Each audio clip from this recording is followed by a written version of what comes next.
poloti gyekoma okubeera mu kibuga oba okuliraana ekibuga oba okuliraana ekkubo main road oba ekitundu ekikulaakulanye ng'ambe ekirimu amazzi masannyalaze bazimbyemu amaduuka simanya waliwo azimbyemu kalina waliwo baneiba abazimbye gyekoma okulinnya ebbeeyi.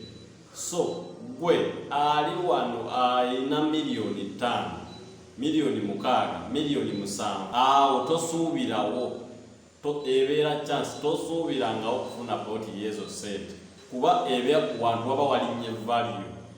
So nga ate poloti gyekoma okubeera out of town out of main road oba gyekoma okubeera ewala oba wandigambye omubudda mu kyalo mu byalo gyekoma okubeera eya layisi n'okubeera ennene ekitegeera oba ekitundu nga kikyali temulimu masannyalaze mazzi kasobola ekitundu nga tekiri mu masannyalaze mazzi tegannatuuka nga galikyaliko walako manya ploti zaawo za layisi era gula ezo kuba anytime waba bagenda kukulaakulana. Naye funyemu challenge oba lwabajja ne bambuza mu inbox sidiringira nnyo mu poloti but waliwo yajja n'akubuuza nti wamma nsobola okufuna poloti mu kitundu weekiti oba mu okuliraana n'ekkubo nnyina miliyoni 5 maama wange sisita wange muganda wange bajja kubba ekitundu kyekikomye okukulaakulana bojjeko mu kubeera ku kkubo ebeera ya bbeeyi.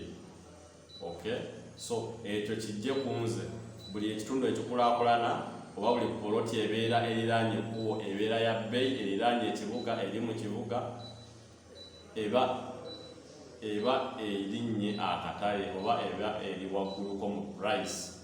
So gwayagala miliyoni 5-6-7 genda out of town gy'owulira nti tewannatuuka masannyalaze amazzi kale omala kuvugawo distance okugalaba n'amasannyalaze awo ojja kufuna poloti eya sente ezo.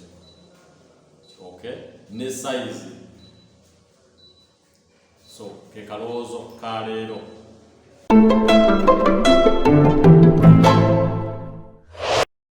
Yes, everybody, I'm back again here. Thank you for watching, thank you for subscribing, liking, sharing, commenting on every video I post here at SBM.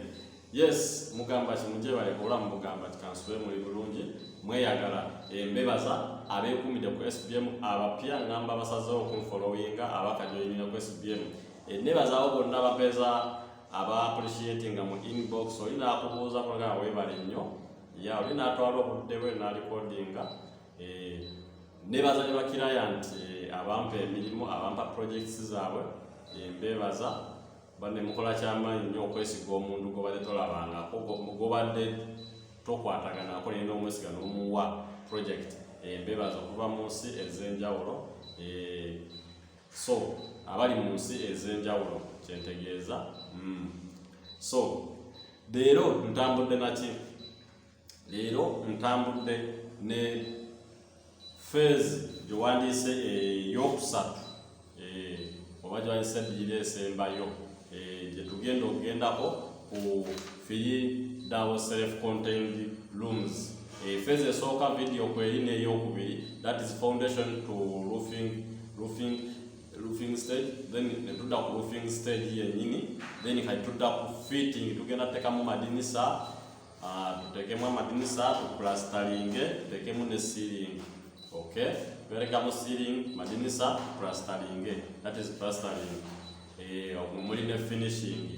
Okay, then tujja sembyayo ebya tiles masannyalaze masannyalaze plumbing mazzi siga langi ng'omuntu otandika kunoga ssente. Naye kati zino ze stage enkulu awo ennyumba eba ekoze eki zino stage 3 era mosi zentera okukomako kuba ze zisinga obukulu. Ozimaliriza ezo ebisigadde oli asobola n'okuwola ssente osobola n'okwewola ssente mu banka n'okola ki oli n'ayingira n'osasula naye nga zino ezisigadde zino enkulu oba ozimaliriza. So that's why mostly zentera okukomako kuba zenkulu ennyo mu material cost. So kuno olupapula ne pen obyeko byonotinga wansi tugenda sookera ku ceiling. Okay, tugenda sooka ku ceiling oba tusookere ku fitting ya kuba byonna birimu eno phase. Kale tusookere ku fitting. Okay, fitting biki bye twagala, njiji mmeka, amadinisa ameka. Yanababulira ebbeeyi y'amadinisa evaluinga kisinziira nsawo yo oyimiridde design zoyagala. Osobola n'okukozesa aluminium naye zino nnyumba z'abapangisa ya according ekifo mweri. Ojja kukwata okola ennyumba ey'ebbeeyi giteeke mu kifo kikutwalira emyaka ng'etaano okugyayo sente z'otaddemu. So nga ate wadde osobola oteekawo ennyumba ezijja mu ekyo ekitundu oba n'okubala emyaka egiddako awo. So notakola nnyumba za bbeeyi nnyo oba kuteekako bintu bya bbeeyi nnyo. Okay, for the first time. So fitting tugenda kwetaaga, tugambe ziri ennyumba zaffe 3. Tugenda kwetaaga enjiji 3, amadinisa 3, buli kimu bigenda kuba bisatu. So tugenda kwetaaga wooden frame. Jukira tulina kisenge eddiiro, kati eyo wooden frame tugiteekamu. Tugenda frame zigenda kuba 3, tuziteekamu ezo zibeera tugibalire emitwalo 15 ku 2. Nkugambye awo ono wano fitting kisinziira nsawo yo, kati nze nkuwa range mwe zitandikira, ezisembayo ezo sente ntono oba range mwe zitandikira mwolina okulowooleza. Okay, wano ebbeeyi okujjamu jasanga omuti, oluggi lw'omuti oba olubaawo nga mahogany oba pine zanjawulo, ebbeeyi eba eyawukana. Okay, n'amadinisa n'enjiji nayo bwebityo bwebiri. Ekiryo lye bakozesezza okukola eddinisa eryo lye ligifuula ey'ebbeeyi, oba ne design gy'olyagaddemu ye lifuula ey'ebbeeyi. Kati gw'owulira eno ebbeeyi togamba nti ey'enkomeredde, wabeerayo endala esingako oba eriko wansi.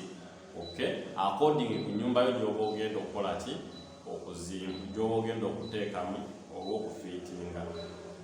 So watewe wooden door era enjiji nazo 3, wentwala nazo zitandikira mu 25 ku 2 oba 2 ku 25, ye 75. Window and door, jukira oluggi tuluteekako eddinisa, lubeerako eddinisa tuligendera wamu. Okay, window and door tubalidde emitwalo 25, eddinisa 15 ku 2 oba oluggi lwe tubalira 25 ku 3. Wano wombazeewo 10,000,035. Okay, bino byonna wamu mbibalidde nga oluggi n'eddinisa mbibalidde emitwalo 45. Eddinisa liriko oluggi, ebisookerwako ddala sigamba biri eby'ebbeeyi. Okay, 45, emirundi 3 ke kakadde kamu emitwalo 35. Store door, oluggi lw'okuka store nalwo ndubalidde nazo 15 ku 2, ntutta 2, emitwalo 60. Mbaze store window obudinisa, akadinisa k'okuka store ng'emitwalo 10, emitwalo 3. Nembala bathroom window, akadinisa k'okukinaabiro. Okay, nako emitwalo 10 oba 15, n'entwale 10, that is emitwalo 3. Okay, mbabuulira range mwe zitambulira, nze just ntutteko eno range. So awo nembala obukadde 3,75, just fitting ebintu ebyo material yo mitwalo obukadde 3. Busoboka okuba 4 oba 5 oba 2 ekitundu oba 3, naye nze tubalidde wano. Kitegeera ku bbeeyi eno. So bbeeyi eyinza okulinnyamu oba okukkamu, gwe balira awo nti ezo ennyumba zitwala fitting mwezo sente mweyo range. Okay, so yoyo fitting we tuba tugize. So we tudda ku ceiling tugenda kuteekamu engalama, that is sub phase. Tuteekemu engalama yo tugenda kulayo timba 70 pieces ku 15 gye mitwalo 35, nya 2 40 pieces ku 75 mitwalo 3. Wire mesh akatimba bando 10 ku mitwalo 10 nabagamba akatimba kalinnya 10 gye mitwalo 41. Seminti ensawo 8 ku mitwalo 295 oba 29 gye mitwalo 23 mu kakaaga. Emisumaali inchi 3 kilo 10, inchi 4 kilo 10, inchi 2 kilo 10, inchi 5 kilo 6. Inchi 5 ya kakaaga emitwalo 3 mu kakaaga, inchi 2 kitundu ya kasanvu emitwalo 7, inchi 4 kilo 10 ku kakaaga emitwalo 6, inchi 3 kilo 10 ku kakaaga emitwalo 6. Okay, subirawo nawo muntu tegedde mbatwala speed nno naye nga mbiteka mu comment section. Awo material bagenda kumalako kakate kamwe emitwalo 5 12,2. Okay, so wetulimiridde ku ceiling tekuliko labor nabagamba mbala nnyo material. Yeah, so wetudda wano ku plastering tujja kwetaagayo wano omusenyu ogwa plaster kiswa. Nabagamba emmotoka tutwala forward tugenda kwesa kuno otono. Wetegeeza kiswalo wakati ye system empya eriwo batikka emmotoka ne bagiteekako omutwe. Okay, ebeera full ne bagitikkako waggulu. Okay, gye bayita kiswa, forward kiswa. So eyo ebeera tujja kugula gye tujja katubale emitwalo ewamu gyonna 5 kwogwo omusenyu. Tuguleyo n'omulala trip emu gwenyanja kujja kuba trip emu omulungi okutali gwa luyinja lungi. Okay, nagwo kwogwo kugenda kukola ku kakokoto n'enniiru awo nga twali tugenda teekamu tiles. Okay, that is emitwalo 2. Okay, trip emu. Seminti tugulayo 45 ensawo 45 emitwalo 2,900 gakatekamu emitwalo 3,275. Okay, tuguleyo obuelifu 2 obw'amayinja ag'enkokoto 3/4. Ogeti gye twagala 3/4 emitwalo 2 gye emitwalo 4. Okay, so total wano ewamu gamba tukozesa million 2 mu plastering mu emitwalo 4,275. Million 2 mu emitwalo 4,275. That is material. Okay, oyo naye material. Kati awe wamu eyo phase muwulidde mubaddemu section 3, mubaddemu fitting, mubaddemu ceiling and plastering. Okay, so nenkuwulira sente zonna ezimiridde nekugamba mu fitting gibadde million 3,775. Ceiling okuba engalama ebadde kamu kitundu nezigwamu. Plastering obadde 2,400 nezigwamu.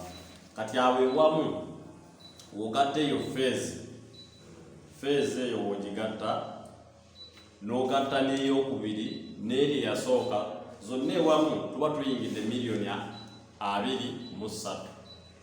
Okay, million 23. Oyo ye material cost. Okay, material cost wezo phase zonna we tuba tuyimiridde ku eno stage. Okay, kati awo leba kati gwemanya material cost ayimiridde bwati, then ne leba wajja neyeyongerako okubeera mu mmeka. Material ye waba ayimiridde. Kati gwe nga tolina kulowooza ku bya leba sooka onoonye sente ezo obenga weziri mu nsawo oba kitono ennyo sooka onoonye million 2 zikubeere kabina. Ezisigadde ojja zitetekanya ku stage mpola slow but sure. Okay, so awo tuba tuyimiridde ku phase yaffe eyokusatu oba gye wandiise eddira esembayo oba ezimu enkulu zezimu enkulu kweno phase ya free double self contained room zezo enkulu zetulina okulaba nga tuli kweyo project. Okay, mbabulidde zonna we ziyimiridde sente zetwetaaga. Bw'ayagala okubuuza ebibuuzo kweno project n'ebisembayo like ku that is plumbing, masanyalaze,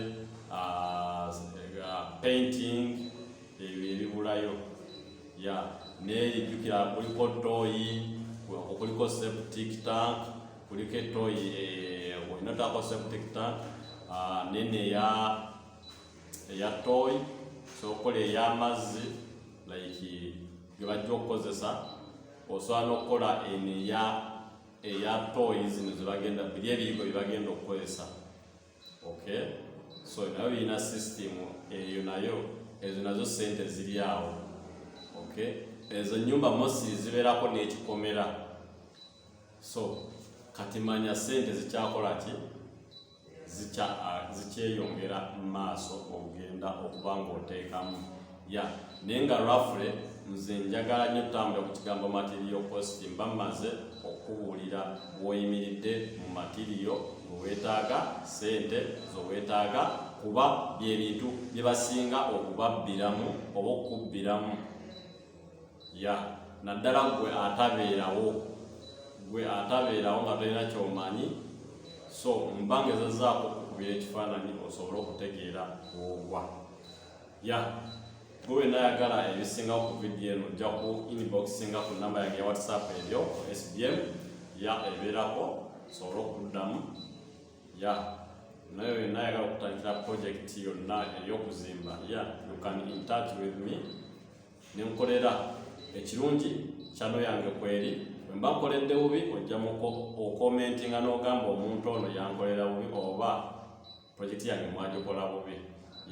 Naye nga byenkoze nabo oba abasobodde okumpa ku project zange tusobodde ozikwasaganya mu bulungi ne tuzimaliriza.